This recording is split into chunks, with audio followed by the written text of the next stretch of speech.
नमस्कार, स्वागत है आपका सत्यहिंदी.com पर। मैं हूं नीलू व्यास और एक बार आपके साथ फिर से जुड़ रही हूं आपके पसंदीदा कार्यक्रम आज का एजेंडा को लेकर।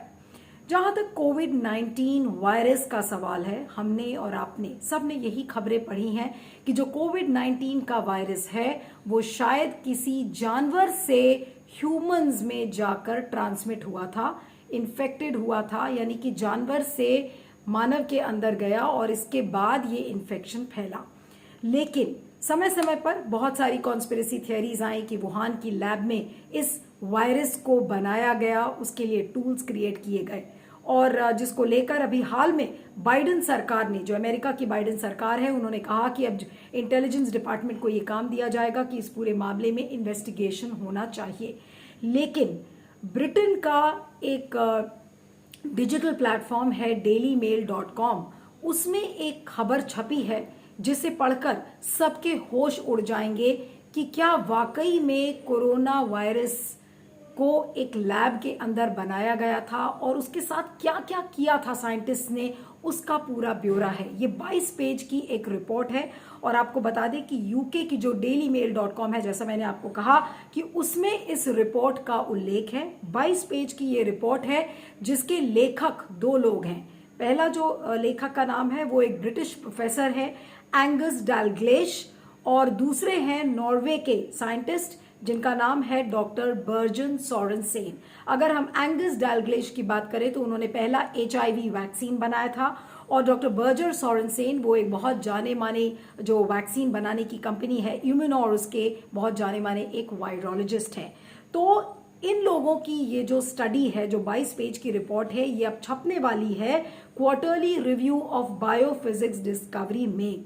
लेकिन कुछ बहुत ही चिंताजनक बातें इस रिपोर्ट में कही गई हैं। दोनों एंगस डैलग्लेश और डॉक्टर सोरेनसेन ने कुछ बातों को कहा है, उसको पॉइंट वाइज आपको समझाऊंगी। थोड़ा सा टेक्निकल मैटर है तो एक एक करके आपको समझाती हूं।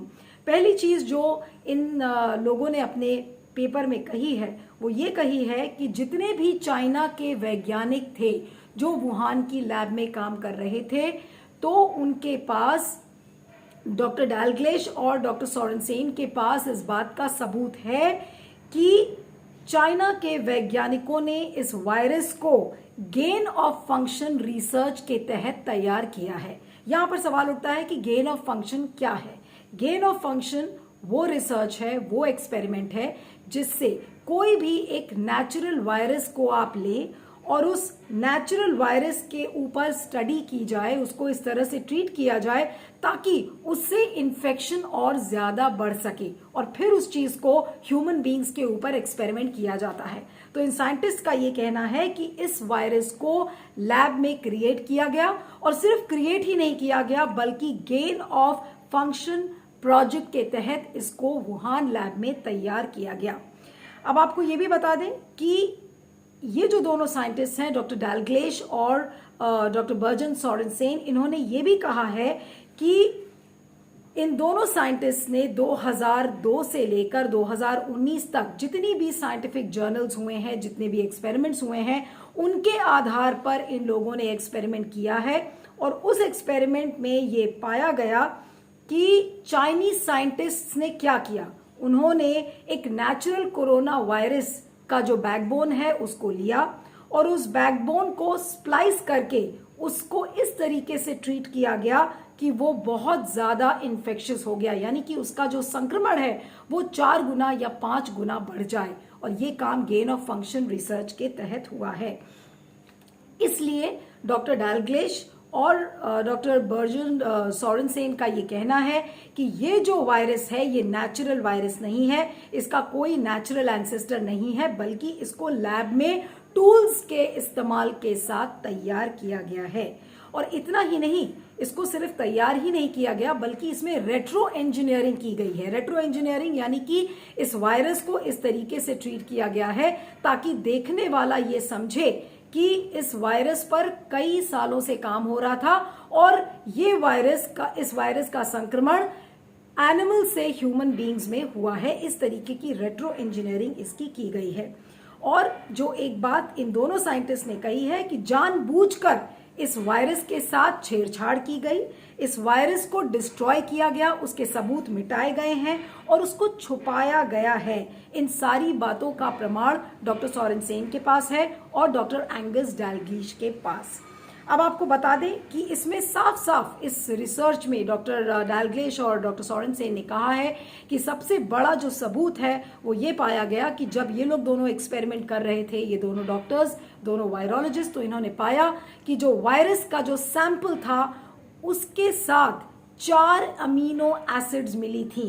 4 अमीनो एसिड्स एक रो में किसी वायरस में मिलना बहुत नेचुरल फिनोमेना नहीं माना जाता है और ये एक सबसे बड़ा सबूत है कि ये वायरस टूल्स के साथ तैयार किया गया है, क्योंकि जो 4 अमीनो एसिड्स एक साथ पाई जाती हैं तो ये जाहिर सी बात है कि ये नेचुरल वायरस नहीं है बल्कि लैब में तैयार किया हुआ वायरस है। तो इन तमाम चीज़ों को डॉक्टर डैलग्लिश और डॉक्टर सोरेनसेन ने कहा है। उन्होंने कहा है कि रेट्रो इंजीनियरिंग पर भी चाइना के जो वैज्ञानिक हैं वो 1 साल से काम कर रहे थे और ये दोनों जो वायरोलॉजिस्ट हैं, डॉक्टर एंगस डैलग्लिश और डॉक्टर बर्जर सोरेनसेन, इनकी ये जो स्टडी थी, इन्होंने चाहा कि बहुत सारे साइंटिफिक जर्नल्स में छपे, लेकिन साइंटिफिक जर्नल्स ने रिजेक्ट कर दिया और कहा कि हम इस रिपोर्ट को नहीं छापेंगे।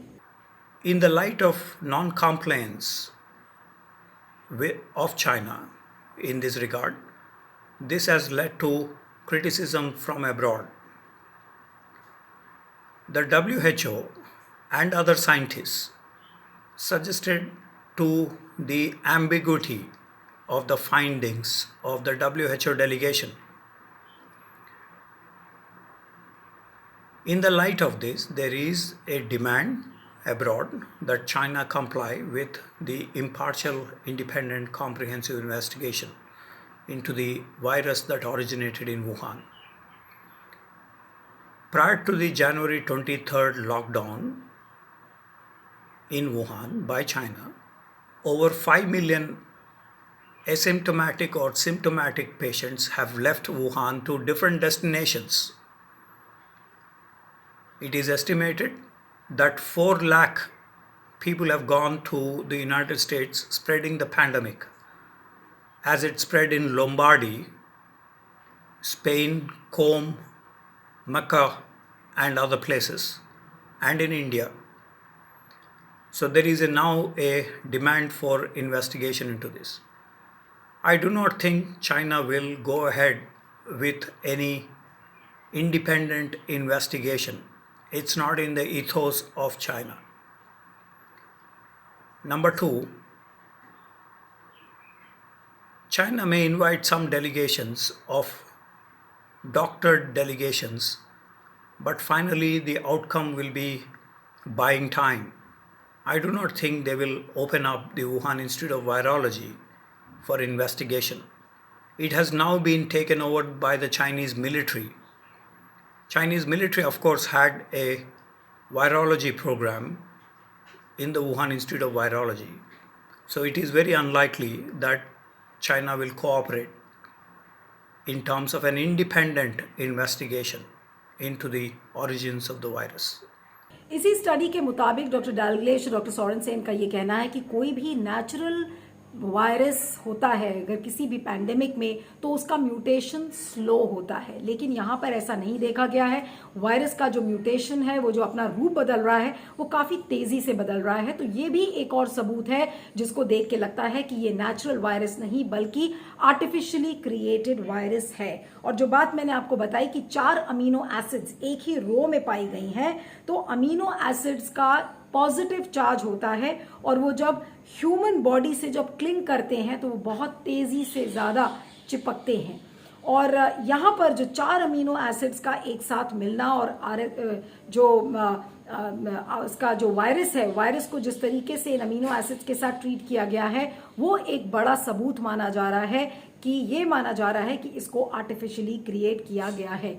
जब इन बातों को M16 के जो चीफ हैं डॉक्टर रिचर्ड डियरलव ने कुछ हाल में जब कहा था, तो उन्होंने कहा था कि इस बात को लेकर इन्वेस्टिगेशन होना चाहिए। तो फिर हमने क्या कहा कि ये फेक न्यूज़ है।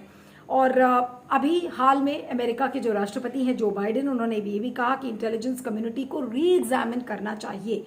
लेकिन जो बड़े सवाल है कि जो ये गेन ऑफ फंक्शन रिसर्च है, बार बार ये कहा जा रहा है कि कुछ अमेरिकन यूनिवर्सिटीज के द्वारा स्पॉन्सर की गई थी। तो डॉक्टर एंथनी फॉची जो कि हेल्थ एडवाइजर हैं बाइडेन गवर्नमेंट के, तो उन्होंने कहा कि हमने $600 ग्रांट दिया था वुहान की लैब को, लेकिन वो था non profit eco health alliance के लिए, ना कि गेन ऑफ फंक्शन रिसर्च के लिए। तो ये कितनी डरावनी चीज है जो कि चाइना की लैब के अंदर, यानी कि वुहान की लैब के अंदर हो रही है। और क्योंकि वहां के साइंटिस्ट को बोलने की आजादी नहीं है, कुछ लिखने की आजादी नहीं है, कुछ छपने की आजादी नहीं है, तो कितने खतरनाक एक्सपेरिमेंट्स हो रहे हैं और जिसका किसी को पता भी नहीं चल रहा है। यहाँ पर बहुत सारे प्रश्न उठ रहे हैं एंथनी फॉची के ऊपर भी कि गेन ऑफ फंक्शन रिसर्च जो कि ओबामा की एडमिनिस्ट्रेशन ने उसको बिल्कुल बैन कर दिया था, रोक लगा दी थी, तो आज उस गेन ऑफ फंक्शन रिसर्च के तहत वहां पर एक्सपेरिमेंट्स क्यों हो रहे हैं, ये एक बड़ा सवाल है। दूसरा बड़ा ये सवाल है कि गेन ऑफ फंक्शन रिसर्च, जो कि मैंने आपको बताया कि किसी भी आप नेचुरल वायरस को लीजिए, उसको लैब में ट्रीट करिए और ये देखिए कि वो कितना संक्रमित हो सकता है, उससे संक्रमण कितना ज्यादा बढ़ सकता है। तो ये अपने आप में अगर बायोलॉजिकल वॉरफेयर की आप हिस्ट्री देखें तो उसके लिए कितना खतरनाक एक्सपेरिमेंट है।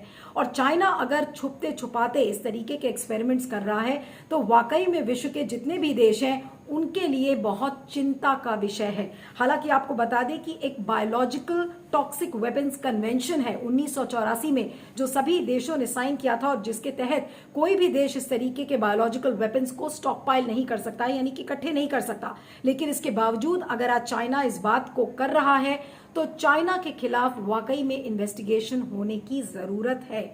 लेकिन आपको बता दें कि यहां पर हंसी की सबसे बड़ी चीज यह है कि जो चाइना का जो कम्युनिस्ट पार्टी का जो संविधान है चाइना का, उसमें एक लाइन लिखी हुई है कि scientific development is the approach to resolve all problems, यानी कि वैज्ञानिक आधार पर ही आप किसी भी प्रॉब्लम को रिजॉल्व कर सकते हैं, उसको हल कर सकते हैं। लेकिन आप देखिए कि जब वर्ल्ड हेल्थ ऑर्गेनाइजेशन की टीम जब इन्वेस्टिगेट करने के लिए गई थी तो चाइना ने उसको मना कर दिया कि वहां पर इन्वेस्टिगेशन नहीं होगा।